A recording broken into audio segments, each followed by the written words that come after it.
Well hi guys, this is Prince. Welcome back to Mr and Mrs Prince. काफ़ी time बाद हम आ गए हैं। हालांकि रेगुलर व्लॉग्स नहीं जा रहे हैं। लाइफ में काफ़ी चेंजेस होने वाले हैं। एक तो बेबी के लिए काफ़ी चीज़ें हम डिसाइड कर रहे हैं और काफ़ी चीज़ें मैं मुंबई से बाहर गया और था, किस काम के लिए गया था वो अगले व्लॉग में बताऊंगा या कुछ दिनों के बाद में आपको बताऊंगा। एक ज़रूरी सूचना, ये पूरा व्लॉग स्टार्टिंग से लेके आखिर तक आप लोगों को देखना है, जो माँ बनना चाहती हैं और जो पापा बनना चाहते हैं, क्योंकि ये बहुत ज़रूरी इसमें आज बात होने वाली है। जो हमारे साथ चीज़ें हुई जो कि हमें नहीं पता थी, मुझे तो नहीं पता थी, मुझे लगता है रेखा को भी नहीं पता थी।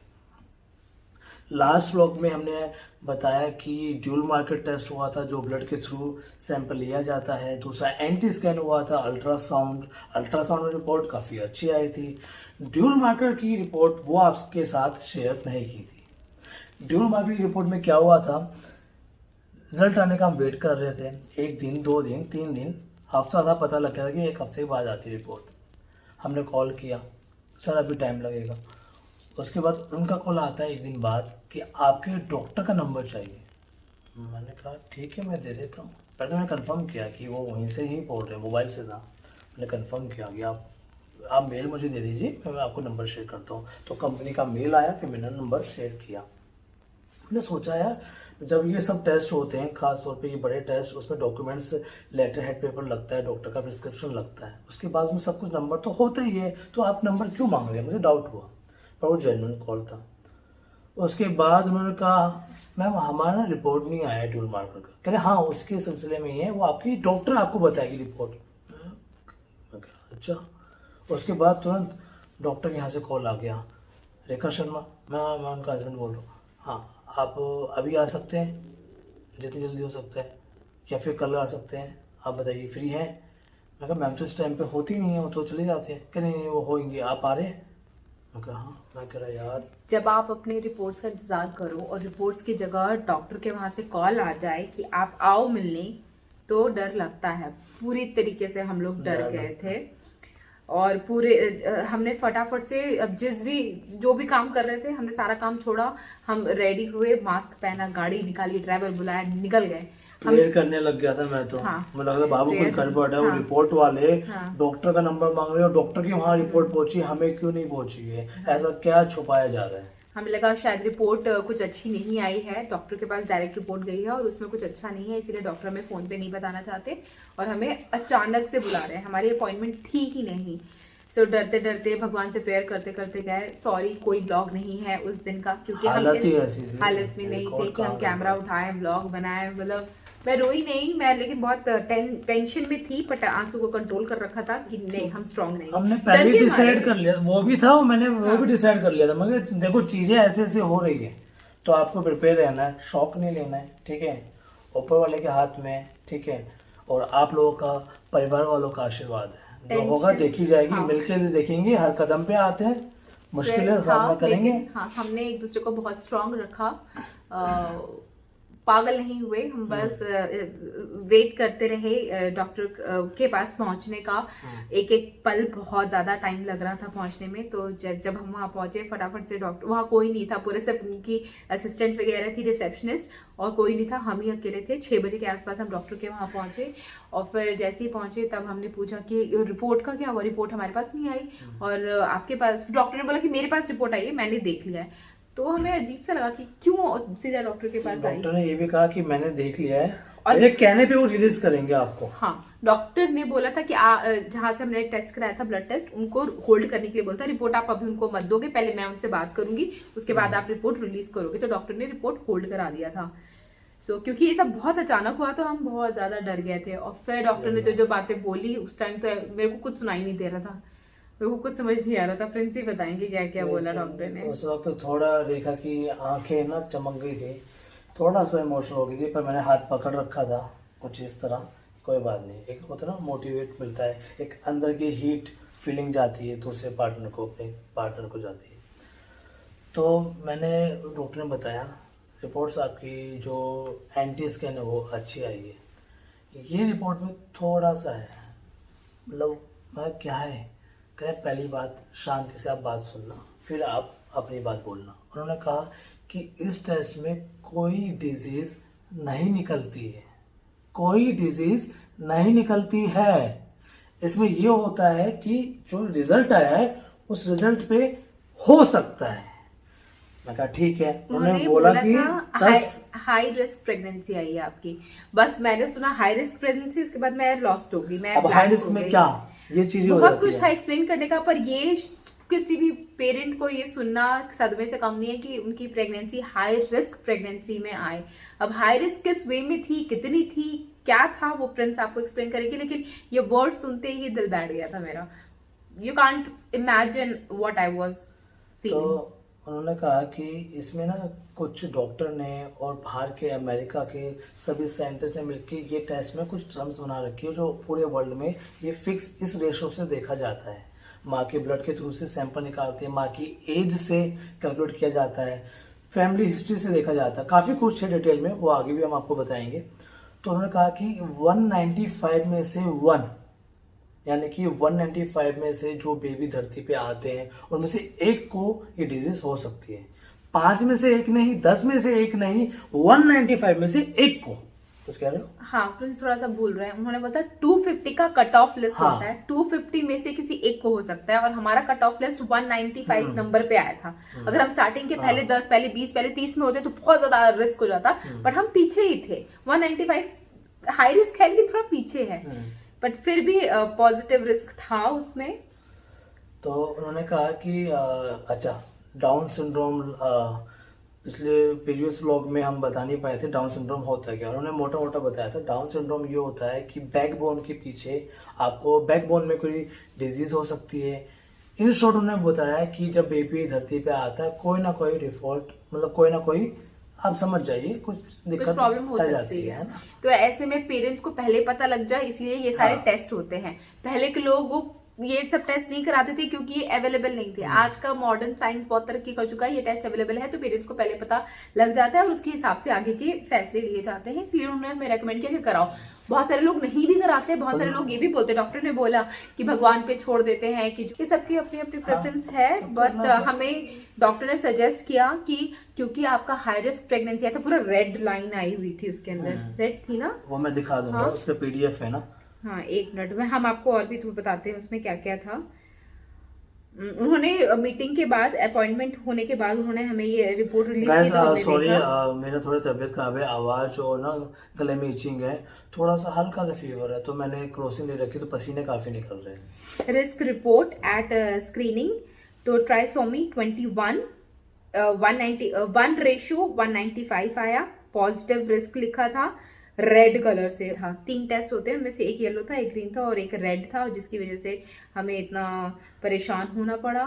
फिर अच्छा, एक चीज मैंने नोटिस की, उन्होंने ये बताया कि इसमें ये नहीं होता कि 2 चीज होती है, लो रिस्क या हाई रिस्क। हाँ। मतलब हाई रिस्क है तो नो रिस्क नहीं होता है, लेकिन हाँ, लो रिस्क मतलब ये है कि रिस्क तो रहेगा कम रहेगा। उन्होंने मुझे ये कहा, हम दोनों को ये कहा कि देखो बच्चे की तरह ये हमें ट्रीट करते हैं कि देखो बच्चों, कई पेरेंट्स ऐसे होते हैं उनके हर टेस्ट परफेक्ट होते हैं, उनको यहाँ तक पहुँचना नहीं पड़ता ड्यूल मार्कर के लिए, या आगे जो फ्यूचर में भी टेस्ट होगा वहाँ तक पहुँचते भी नहीं, सारे टेस्ट परफेक्ट होते हैं। कह रहे मैंने देखा है रिजल्ट और कुछ निकलते हैं, बोलना नहीं चाहिए। तो कह रहे कि कोई भी लेबोरेटरी पूरी 100% गारंटी नहीं लेती, तो वो लो रिस्क कहा जाता है। सो उन्होंने बोला कि अब ये जरूरी नहीं है कि प्रॉब्लम हो भी सकता है, ये सिर्फ रिस्क है, इसका मतलब ये नहीं कि प्रॉब्लम हो सकती है। अब प्रॉब्लम है या नहीं ये जानने के लिए हमें एक और टेस्ट कराना पड़ सकता है। 2 तरीके के टेस्ट होते हैं, एक होता है NIPT टेस्ट और एक होता है एमनियोटिक फ्लूइड का टेस्ट करते हैं। तो एमनियोटिक फ्लूइड वाले में 100% आपको पता चल जाएगा और NIPT में आपको 90 to 93% तक आपको पता चल जाएगा। तो मैंने बोला तो फिर 100% वाला कराओ ना, जिसमें हमें सब पता चल जाएगा। तो उन्होंने डायग्राम बना के बताया कि 100 वाले में क्या होता है। उन्होंने कहा, तुम बताओगे? मैं बताता हूँ। उन्होंने कहा कि जो 100 वाला होता है उसमें क्या करते हैं, जो बेबी का मतलब एक सेक टाइप का वाटर का होता है जिसमें बेबी रहता है, सोई करता है, इधर के थ्रू जो वाटर है उसको प्रिक करते हैं, थोड़ा सा उसमें से निकालते हैं, सैंपल लेते हैं, थोड़ा सा सैंपल लेते हैं, उस सैंपल के थ्रू वो पूरा टेस्ट पता लग जाता है और उसमें 100% रिजल्ट आता है। हाँ, पर उन्होंने ये भी कहा, पर इसमें ज्यादातर डॉक्टर आपके सिग्नेचर लेते हैं और ये भी कहते हैं इसमें रिस्क है कि बच्चा कुछ हो सकता है, अबॉर्ट होने के चांसेस होते हैं, कम होते हैं लेकिन होते हैं। एक कुछ नंबर बताया था हमने कि 200-300 में से, आई डोंट रिमेम्बर, तो उनमें से चांसेस होता है। तो और जहां सुन लिया चांसेस होता है, ऑफकोर्स हम नहीं कराएंगे। हमने कहा नहीं कराना हमें वो। फिर कहती हाँ, तो इसीलिए अभी आपको वो नहीं कराना, मैं रेकमेंड करूंगी आप NIPT टेस्ट कराओ, पर ये कॉस्टली टेस्ट होता है।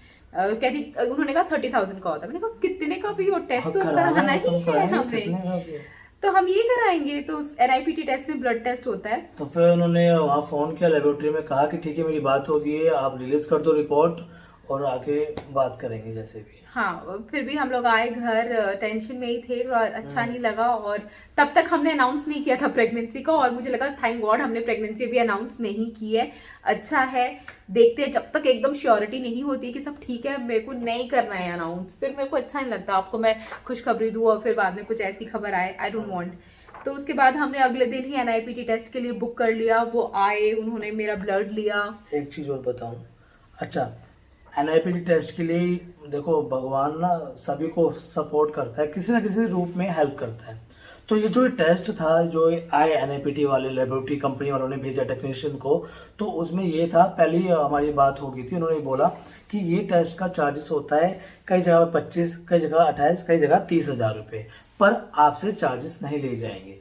कई जगह 15-16 हजार भी होते हैं। हाँ। लेकिन हमसे चार्जेस नहीं लिए, हमें फ्री ऑफ कॉस्ट ये टेस्ट मैंने पूछा कि अच्छा ठीक है, क्या आपको एक फॉर्म दिया जा रहा है, उसमें डॉक्टर साहब फिलअप करवाना और फॉर्म सिग्नेचर करवा के लेके आना, इसमें सब कुछ लगेगा। ठीक है, तो मैं डॉक्टर से पूछा, मैं समझ नहीं आया इतना महंगा टेस्ट और कोई कंपनी में लॉस क्यों करेगी, फ्री में क्यों किया हमारा टेस्ट। हाँ, डाउट तो बनता है ना, क्या हो रहा है समझ नहीं आ रहा। आजकल आप सबको पता है क्या हो रहा है, तो थोड़ा चिंता लगती है।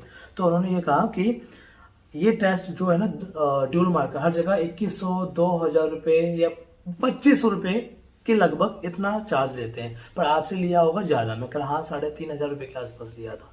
कह रहे हाँ, तो उस कंपनी में हर जगह से इस टेस्ट के लिए 3500 रुपये ले जाते हैं, जो एक्स्ट्रा होते हैं। तो कुछ इंश्योरेंस की तरफ से कुछ बंदों को ये टेस्ट फ्री कराया जाता है, तो आप उस कैटेगरी में आए हो कि आपका फ्री टेस्ट हो रहा है, और आपके 30,000 रुपये बच रहे हैं, तो फ्री में आप करा लो। डाउट दूर हो गया। और कुछ जानना है? डॉक्टर ने कहा नहीं जानना है, आपने बोल दिया ठीक है। फिर उन्होंने ये सारा फॉर्म हमने डॉक्टर से फिलअप कराया, जिसके अंदर हमारी फैमिली हिस्ट्री भी थी कि आपके दादा परदादा ये सब चीजें वगैरह, किसी में कोई डिफॉल्ट या डिफेक्ट आया हो तो वो बताओ। तो वो डॉक्टर उसके नोट्स बना रहे थे। और उसके बाद मेन ये होता है कि लड़का और लड़की, मतलब दोनों कपल है, उनकी फैमिली हिस्ट्री देखी जाती है कि लड़के की फैमिली में, लड़की फैमिली में सगे खून में कोई दिक्कत तो नहीं है, कोई डिजीज वाले मतलब कुछ ऐसा तो नहीं है, एबनॉर्मलिटी मतलब पर्सन तो नहीं है, या दादा परदादा में तो नहीं है, कितना गैप है, उसके बाद सब बच्चे नॉर्मल हुए, ये सब चीजें होती है। उसके आधार पे फिर सब कुछ ये पता करते हैं। अब ये वाला रिपोर्ट के आने का इंतजार बहुत लंबा था, 2 हफ्ते बोला था कि 2 हफ्ते में आएगा, और ये फाइनल करने वाला था कि हाँ, ग्रीन कलर से लो रिस्क लिखा आता या फिर रेड कलर से हाई रिस्क लिखा आता, और ये 2 कलर्स डिसाइड करते हमारे बेबी का फ्यूचर।